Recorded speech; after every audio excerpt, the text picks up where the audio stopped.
여러분, 기적이 무엇입니까?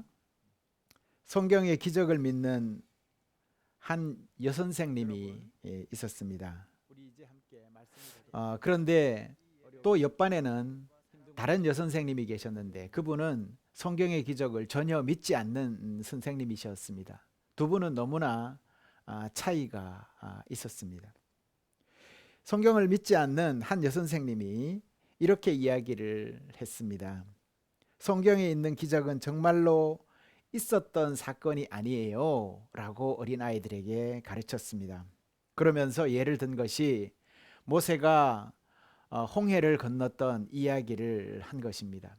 이 홍해는 사실 15cm밖에 되지 않는 갈대밭의 물 위를 걸어간 것입니다 라고 아이들에게 가르쳤습니다.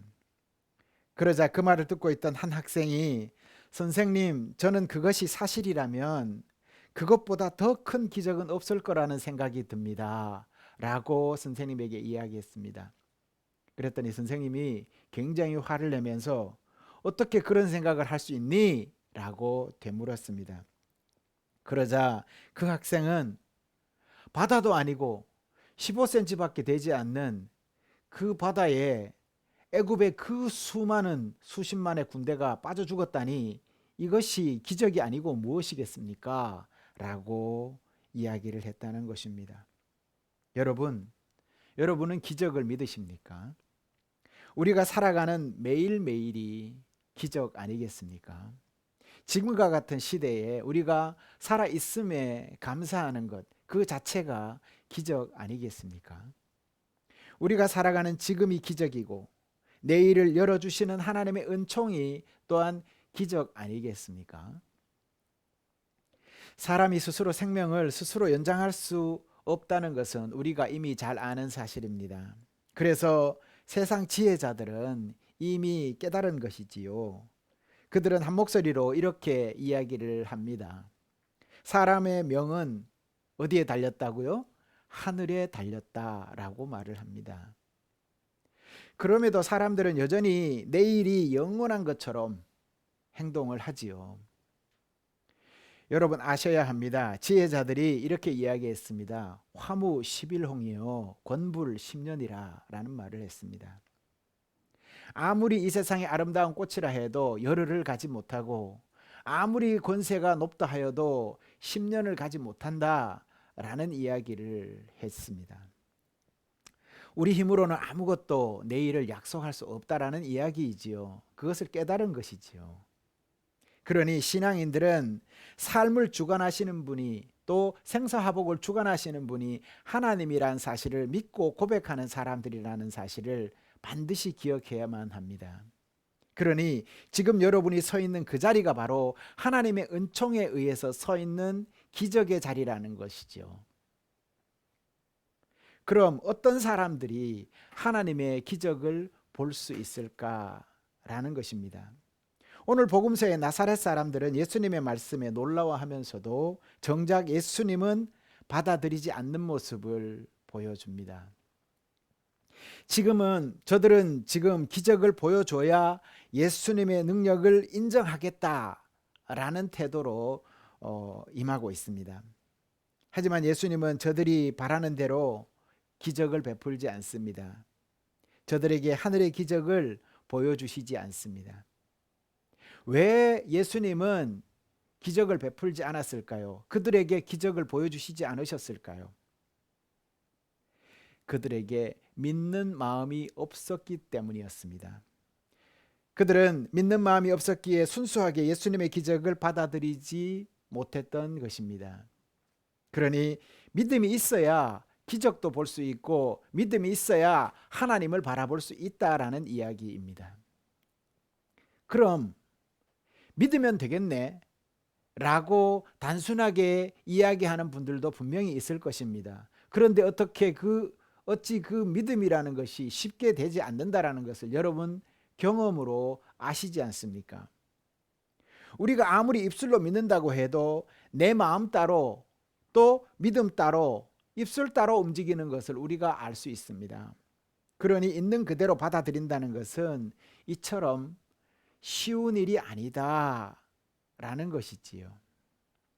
우선 우리가 기적을 받아들이려고 할 때 그것을 방해하는 것이 있습니다. 무엇입니까? 기도해 본 분들은 다 아실 겁니다. 여러분, 신앙생활에서 가장 방해가 되는 것이 무엇입니까? 바로 나 자신이었다라는 것을 여러분은 다 경험적으로 알게 될 것입니다. 앞서도 예화를 들려드렸습니다만 홍해바다를 가르시고 건너게 하신 하나님의 기적을 믿는 이가 있는가 하면 저 바다는 불과 15cm밖에 되지 않는 그 위를 저벅저벅 걸어서 건너간 것이야 라고 생각하는 사람도 있다라는 것입니다. 그것은 바로 선입견이 하나님의 기적을 가로막고 있다라는 것입니다. 이 선입견이라는 놈은 매번 우리 신앙생활에 걸림돌이 되는 것 같습니다. 선입견은 이런 겁니다. 선입견의 사전적 의미를 제가 찾아봤습니다. 그랬더니 이렇게 기록되어 있었습니다. 어떤 사물이나 어떤 인물 등에 대해서 사전에 미리 접한 정보나 지식이 강력하게 작용해서 대상에 대하여 형성되는 고정적이면서 변화하기 어려운 평가, 이것이 선입견이었습니다. 이 선입견은 이어서 두 가지 반응으로 나타나게 됩니다. 먼저 하나는 자기 선입견에 의해서 어떤 일이 일어나면 전혀 반응을 보이지 않는 무반응 상태, 그러니까 반응을 아예 보여버리지 않는 것이죠. 다른 하나는 극도로 감정적으로 대응해서 적대시하며 반응하는 태도, 이 두 가지 태도로 선입견의 반응 태도가 나타난다라는 것입니다. 이 선입견이 굳어지면 뭐가 됩니까? 그것이 바로 편견이 되는 것입니다. 우리가 잘 아는 인종 편견이 바로 그런 것이고요. 또 사회적 편견이 바로 그런 것입니다. 예를 들어서 선입견은 이런 것입니다. 어린아이가 처음 말을 배우는 과정을 한번 상상을 해보십시오. 어머니가 그림 카드를 가져다가 사과가, 빨간 사과가 그려져 있는 밑에 한글로 사과라고 적혀 있는, 요사이는 사과 아니고 밑에 영어로 뭐 애플 이렇게 적혀 있는 그런 카드를 보여주더라고요. 그러면서 가르치는 겁니다. 그러면 그 아이는 둥글고 빨갛게 생긴, 그리고 먹으면 맛있는 그 과일이 사과이구나라고 머리에 도식으로 저장을 한다라는 것입니다.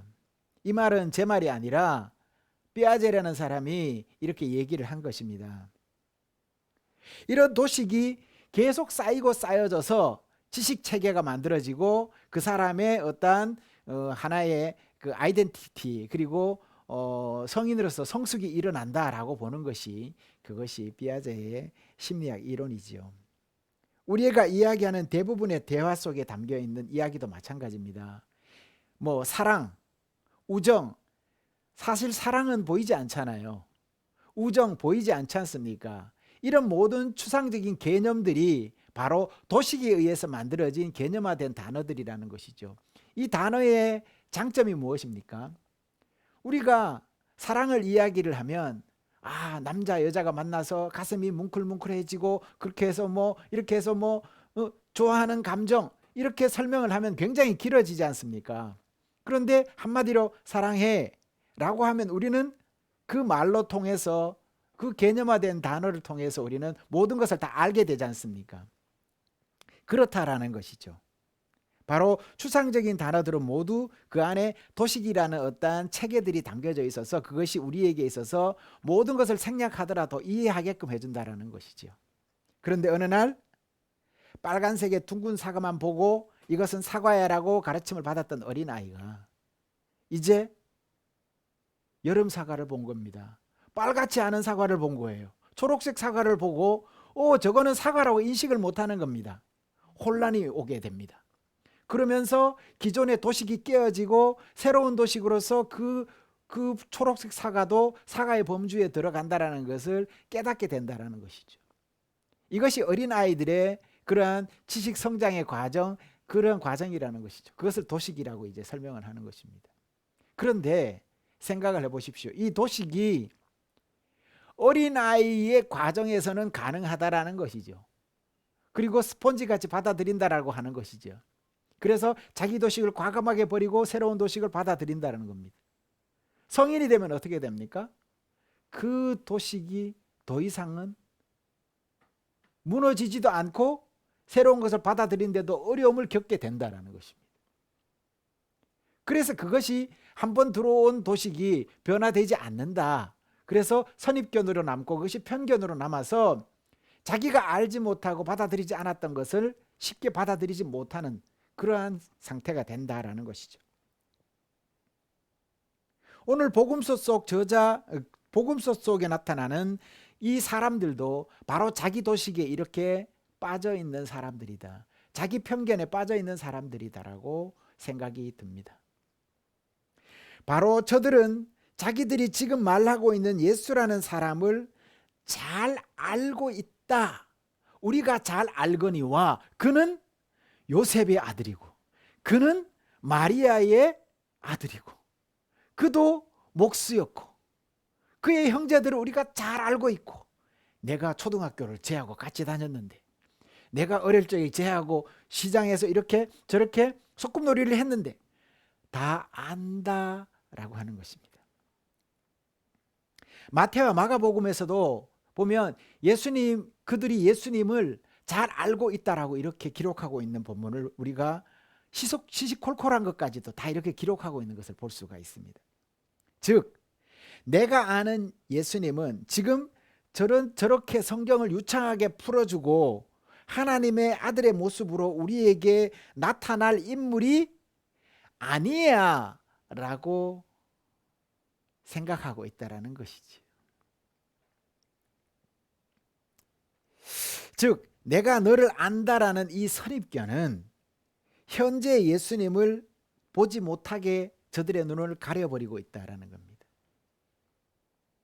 사실 학문을 연구하는 사람들에게 있어서 탐구라는 것은 매우 중요합니다. 탐구심이 없으면 어떤 연구도 진행되지 못해요. 내가 궁금증이 없는데 그 연구를 어떻게 진행하겠습니까? 이 탐구에서 가장 결정적인 장애물이 뭔지 아십니까?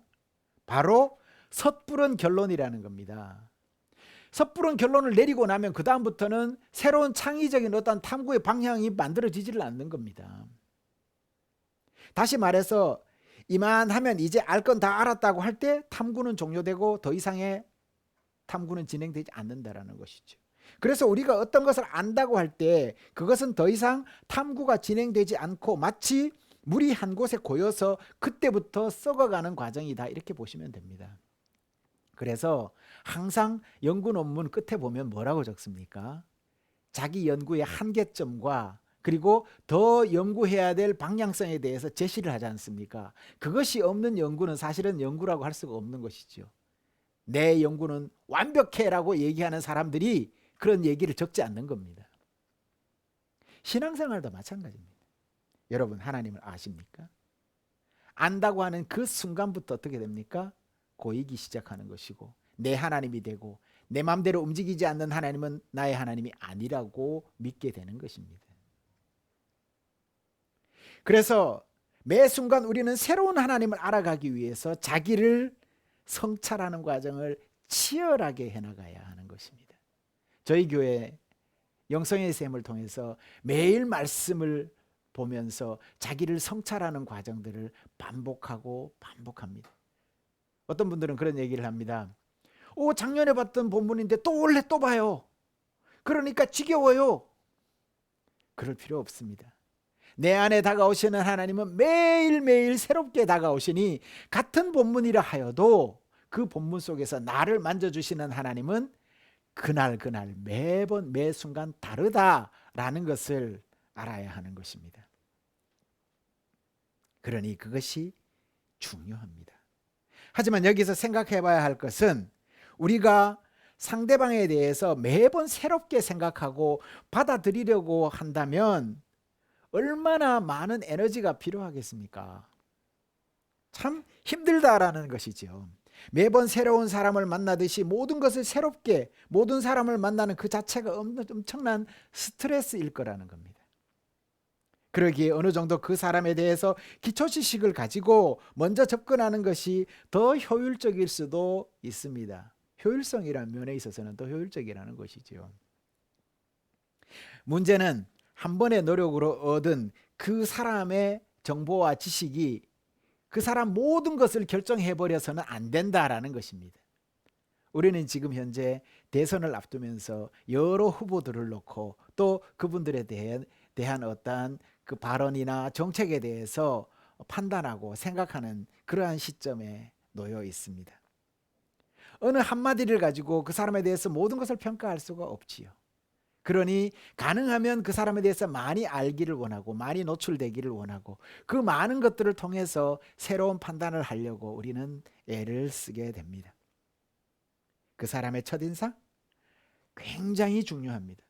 첫인상 때문에 취업이 안 된다라는 그러한 그 고민을 갖고 있는 청년들이 많이 있습니다. 그래서 TV의 어떤 르포 프로그램에 보니까 성형이 굉장히 어떻게 보면 취업의 필수 조건으로 이렇게 자리를 잡았다라는 그러한 르포도 본 적이 있습니다. 그만큼 첫인상이 모든 것을 결정한다고 생각하는 그러한 시대에 우리는 살고 있습니다. 왜 첫인상이 좋게 보여야 할까요? 그 첫인상이 앞으로의 모든 그 사람과의 관계에 있어서 모든 것을 결정한다라고 보기 때문에 그렇습니다.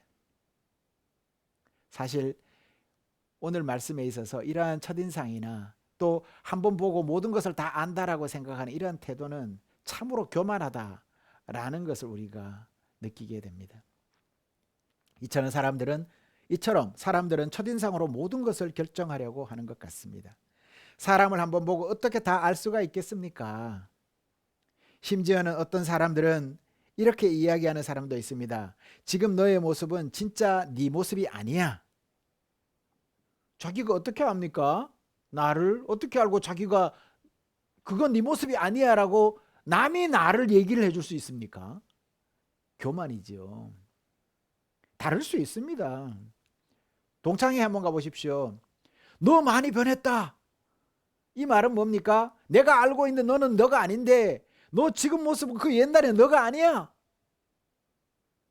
그것만 해도 다행이죠. 그렇게 인정해 주니까, 달라졌다라고 인정해 주니까. 그런데 그렇게 바뀌면 안 돼라고 하는 그러한 친구들이 있습니다. 그건 뭡니까? 정말 교만한 것 아니겠습니까? 사람은 바뀌어야죠. 어떻게 내가 초등학교 때 나의 모습이 50년이 지나서도 여전히 그 모습이라면 참으로 그 사람은 문제 있는 사람 아니겠습니까? 바뀌는 것이 정상입니다. 어쩌면 하나님은 우리에게 당신에 대해서 편견을 갖지 못하게 당신 이름을 우리에게 보여주지 않은 것인지도 몰라요. 하나님의 뜻이 무엇입니까, 여러분? 하나님의 이름의 뜻이 뭡니까? 나는 스스로 있는 나다. 뭔 이름이 이래요? 하나님의 이름이 스스로 있는 나야. 쉽게 말해서 내 이름 안 가르쳐 준다는 겁니다. 여러분들 뭐 야훼, 뭐 여호와 여러 이름이 있지만 그 모든 이름들이 하나님의 이름이 아니에요. 부를 수 없으니까 뭐로 불러야 될지 모르니까 이렇게 저렇게 막 불러보는 거지요. 네? 그래서 우리는 그냥 하나님이라고 부르는 겁니다. 그것은 스스로 있는 나라는 그 이름의 한 가지의 여러 가지 파생된 이름일 뿐인 것입니다. 그리고 그 이름마저도 뭐라고 했습니까? 성경에 내 이름을 망령되이 함부로 부르지 마라고 얘기를 한 것입니다. 왜 부르지 말라고 했을까요? 부르면 좋은데 왜 부르지 말라고 했을까요? 이름을 부른다는 의미가 뭡니까? 야, 누구야? 라고 부른다는 것은 내가 알아서 부르는 것 아닙니까? 내가 안다라는 건 뭡니까? 이미 내 판단이 거기에 들어가 있다라는 거 아닙니까? 저 사람은 누구고 그런 사람인데 그 사람의 이름은 뭐야? 라고 이렇게 부르는 것 아닙니까? 그럼 그때부터 선입견이 생기게 되니 함부로 내 이름 부르지 말라는 겁니다. 즉 상대에 대해서 안다는 이 말은 상대를 내 아래에 두고 낮게 평가하고 본다라는 것입니다. 교만이죠. 하나님이 교만을 엄청 싫어하십니다. 즉 그를 얕잡아 보게 되고 내 마음대로 할 수 있을 것 같은 그러한 주무를 수 있을 것 같은 그런 생각이 그때부터 스물스물 들게 된다는 겁니다. 여러분 어떻습니까? 기도할 때 전지전능하신 하나님 앞에 내가 막 생떼 쓰면서 할 수 있습니까? 그 하나님이 사랑이시니까 그렇게 봐주는 거지. 어디 함부로 그렇게 할 수 있겠습니까?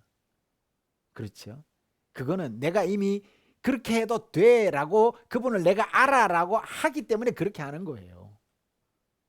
그러니 하나님이 이미 규정되어 버린 거죠, 내 안에서. 그러니까 그런 태도가 사실은 보면 하나님을 내 안에 가두는 과정이다, 이렇게 볼 수가 있는 것입니다. 나의 하나님 좋습니다. 그런데 그 나의 하나님이 나만의 하나님이 되면 문제가 되는 것이죠. 언제 너만의 하나님이라고 했습니까? 우리 모두의 하나님이시지요. 온 세상 모든 피조물의 하나님이시고 믿는 자만의 하나님이 아니시라 믿지 않는 자들의 하나님이시기도 한 것입니다. 그러니 그리스도인들의 마음은 얼마나 넓어야 하겠습니까? 태평양보다 더 넓어야 하고 온 우주를 담을 만한 마음이 되어야 그때서야 하나님을 이해할 수가 있으시겠죠. 사람은 숨쉬고 움직이는 존재 아니겠습니까? 즉 매 순간 변화하는 존재가 사람이다라는 것입니다. 사람이 변하지 않는다는 것은 뭡니까? 이미 죽었다는 말과 다르지 않아요. 그렇죠? 그래서 우리가 항상 얘기하는 것 있지 않습니까? 심리, 사회적, 그 다음에 환경적인 조건 안에서 우리가 변화하면서 적응해가는 우리 존재가 사람이다, 이렇게 말하지 않습니까? 그래서 생심리 사회적인 바이오, 소셜, 사이코 뭐 이렇게 그런 존재가 우리 존재다라고 얘기하지 않습니까? 그러기에 우리는 다른 사람의 변화를 열린 마음으로 받아들여야 됩니다. 여러분들 마음을 여십시오. 활짝 여시고 그 주변에 있는 나와 내가 알고 있는 바와 다르게 보여지는 그분도 받아들이십시오.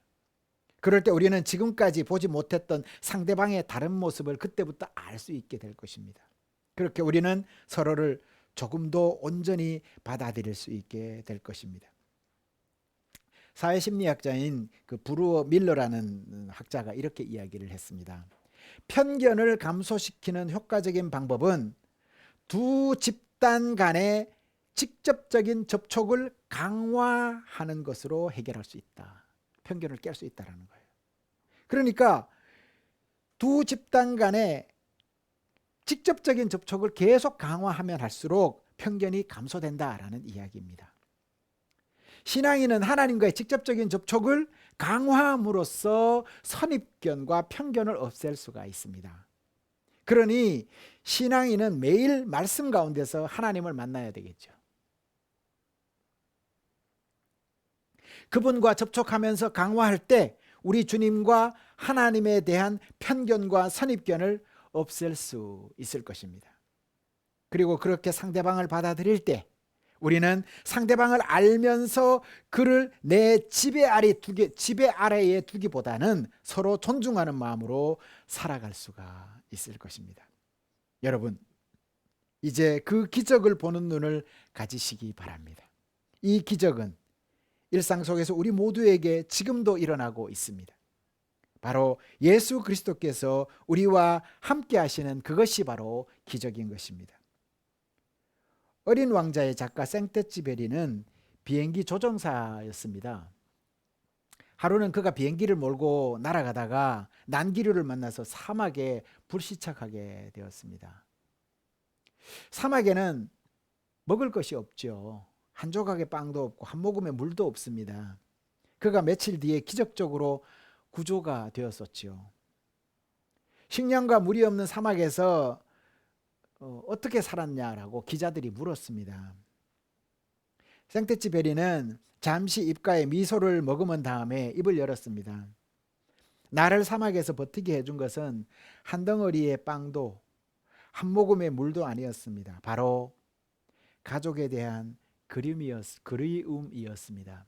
내가 그 사랑하는 가족에게로 돌아가야지 라는 그 그리움이 그때를 버티게 했다라는 것입니다.